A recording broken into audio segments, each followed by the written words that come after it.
Welcome back to the Road Show. This morning in The Buzz, a little doll seems to be stirring up a lot of controversy. The newest addition to the American Girl collection is raising some eyebrows. Now, in case you're not familiar with the American Girls, and I know you are because you have a daughter, they are wildly popular. They're very expensive. They're faux children. Tell me a little bit about them.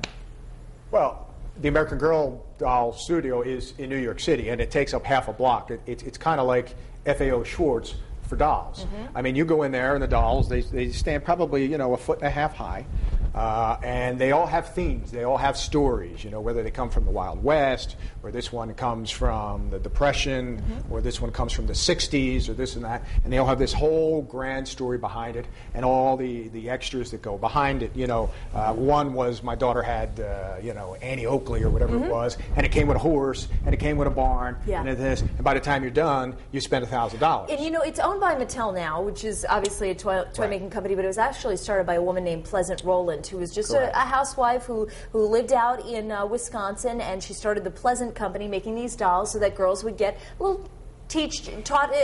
lesson about history. Right, a lot of it was about history. The controversy with this particular limited edition doll is that it's a homeless girl whose father left the family. Well, let's meet Gwen. Let's take a look at Gwen here. Okay.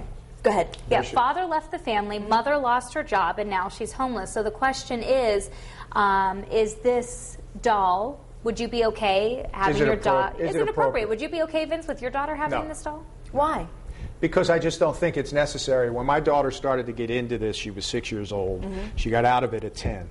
I don't believe that a child between the ages of 6 and 10, which is the targeted audience here, needs to know and learn about the perils and the terribleness of the homeless situation. I think kids should be kids at a certain age. But a lot of these kids are forced to confront I mean, especially in Rhode Island. You know, we have 12.9%, 12.10% unemployment in this state. A lot of people, you know, have seen their dads walk out and have seen their moms lose their jobs. And does it? But do you need a doll to remind you of that? Exactly. I'm with you, Vince. Especially if she's homeless. Why does it cost $100 for the darn doll? Yeah, very interesting. Exactly.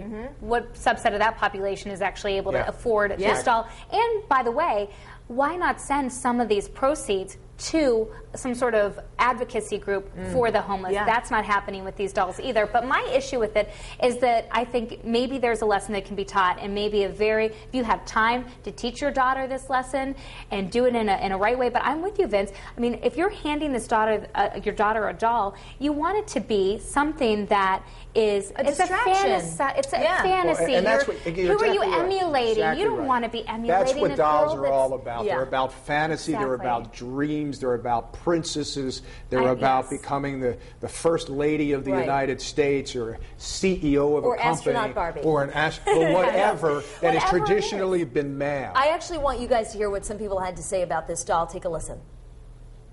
I think it's really a good idea because homelessness affects everybody at different economic levels. I actually think it's a good teaching tool. I find the whole concept to be extremely disturbing, and it's not a doll that I would ever buy for a child. No, I don't even see why you would make a homeless doll anyway, unless the homeless doll was going to benefit the proceeds to homeless people. I'm afraid that they're going to pick up the idea that it's okay, that it's an accepted segment of society, that some children are homeless and some children are not. Interesting, because of course children always thrive in stable situations. Well, and not to mention, doll doesn't look homeless. No. Yeah, she was gorgeous. In a pretty white dress with her hair. with that blunt cut bang. The doll doesn't look homeless. No.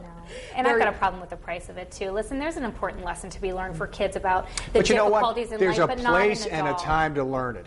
12 years old, 13 years old, as they get older and they're able to comprehend these things, that's the time where kids are starting to learn, or should start to learn, that there are terrible things that happen in the world. You hand your daughter this doll. And you should be thankful for what you have. And you hand your daughter this doll, and all of a sudden she thinks daddy's going to leave, and mommy's going to lose her job, and she's going to lose her bedroom. And we'd love to hear what you have to say, but you can head to foxprovidence.com for that. For now, though, we're going to head out to Courtney.